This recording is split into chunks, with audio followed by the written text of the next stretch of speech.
1 year back గర్భం చెంది దాన్ని పేడ్స్ అవి బాగానే వస్తున్నాయి. కాకపోతే క్యాన్సర్కి సంబంధించి వ్యాక్సిన్ ఏదో ఉంటుందంటే అది వేయించవచ్చా అడుగుదాము. చాలా మంచి క్వశ్చన్ అమ్మా. ఇప్పుడు హెచ్పివి వ్యాక్సిన్ అంటే సర్వైకల్ క్యాన్సర్ని ప్రివెంట్ చేయడానికి హ్యూమన్ ప్యాపిలోమా వైరస్ వ్యాక్సిన్ అని వేస్తున్నాము.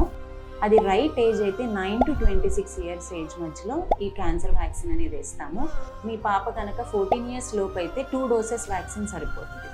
15 years నుంచి 26 years వరకు వాళ్ళకైతే 3 doses వ్యాక్సిన్ వేయించాలి. అమ్మాయిలకే కాదు అబ్బాయిలకు కూడా ఈ వ్యాక్సిన్ 9 to 26 years అబ్బాయిలకి అమ్మాయిలకి అందరికీ ఈ హెచ్పివి క్యాన్సర్ వ్యాక్సిన్ అనేది ఖచ్చితంగా వేయించాలి. అండ్ గవర్నమెంట్ కూడా ఇప్పుడు కొత్త స్కీమ్ మొదలుపెట్టింది. ఫస్ట్ డోస్ వ్యాక్సిన్ అన్ని గవర్నమెంట్ హాస్పిటల్స్లో ఫ్రీగా ఇస్తుంది. 9 to 14 years వాళ్ళకైతే 2 doses, సెకండ్ డోస్ 6 months తర్వాత ఇవ్వాలి. ఫస్ట్ డోస్ తర్వాత 15 years నుంచి 26 years మధ్య పిల్లలకైతే 3 doses. ఫస్ట్ డోస్ 0 monthలో ఇస్తే సెకండ్ డోస్ సెకండ్ మంత్కి, థర్డ్ డోస్కి 6 monthsకి.